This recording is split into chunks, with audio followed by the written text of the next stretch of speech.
It is always good to have you on the show. Bill, I want to talk about George Clooney. He got it wrong. All these people got it wrong. They lied about Joe Biden. And now George Clooney, Jake Tapper, and so many others are pretending that the last 4 years never happened. So what's your take on Clooney's role in this whole cover-up caper? He doesn't have much of a role. I mean, I'm the wrong guy to talk to because I don't have any regard for him at all.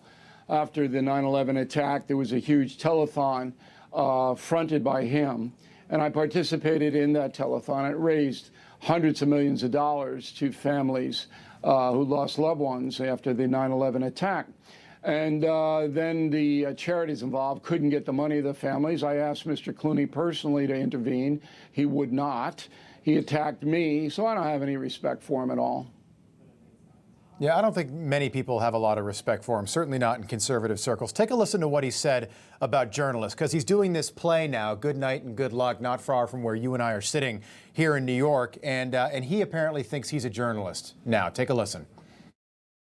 Megyn Kelly, she's who's come out and said, you know, I'm not a journalist. I didn't say I was a journalist.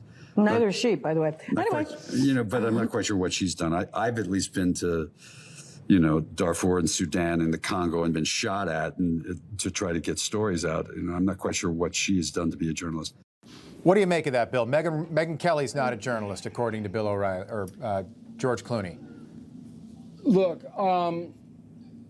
Mr. Clooney's father was a very good journalist, and I believe that he knows the essentials of getting information out to the people. I don't know why he attacks people personally. What's in it for Clooney to do that? I don't know. You got your play, Edward R. Murrow. You're featuring him on Broadway. That's a good thing. Murrow is a good journalist. Well, why do you got to attack people? You know, I just sense it's this immaturity on the far left, and he is a far left guy, Clooney.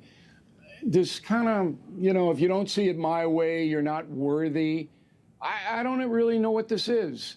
It has not worked for him, in my opinion, but, you know, I really don't pay a lot of attention to George Clooney. We got a lot of serious stuff going on in this country.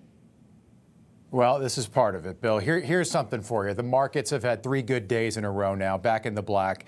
I want to ask you about tariffs. Do you think that Trump regrets maybe how he's executed these tariffs? Sure. You know, he's nimble enough to now modify it a little bit. The essential trying to get fair deals for America was a good thing. How could you object to that?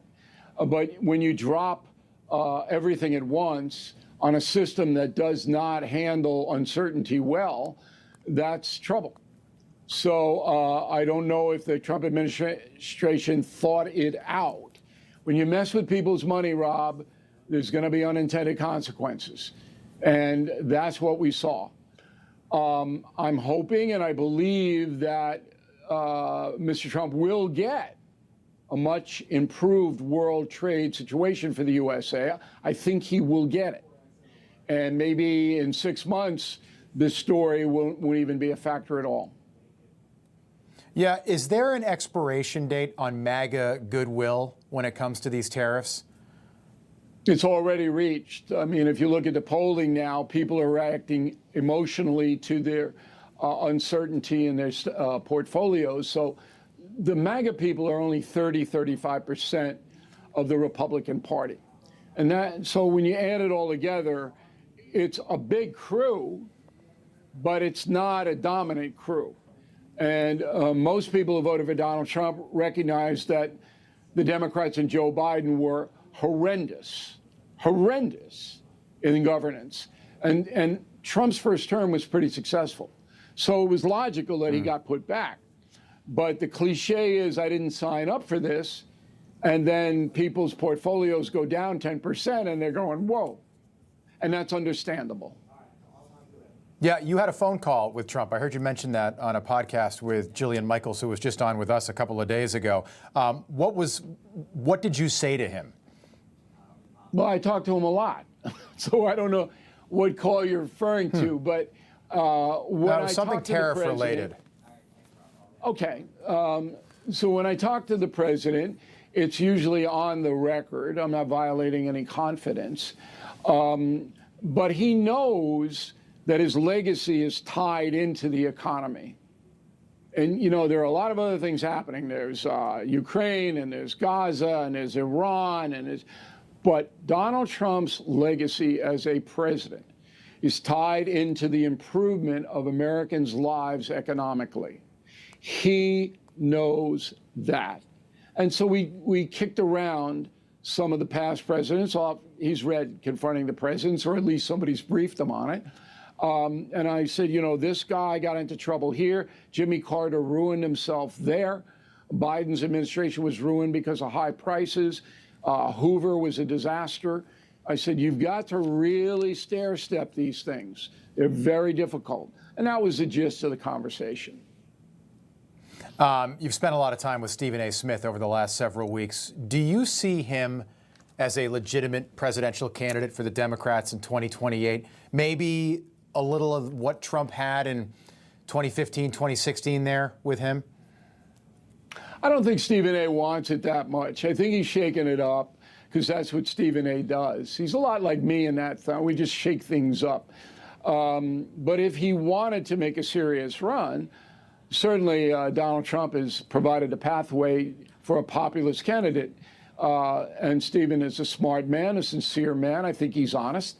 He has a point of view that appeals to a lot of working Americans. And there's no reason at all why he couldn't mount a legitimate political challenge. Now, if he doesn't want to be president, maybe we could use a good senator in New York. This is a disaster here. So I like what Stephen A. is doing, and I encourage Americans to get involved with the political process as much as they can. All right, Bill O'Reilly, good to see you as always. Look forward to having you back on. Thank you. Information. Truth is freedom. Is Newsmax. It's real news for real people.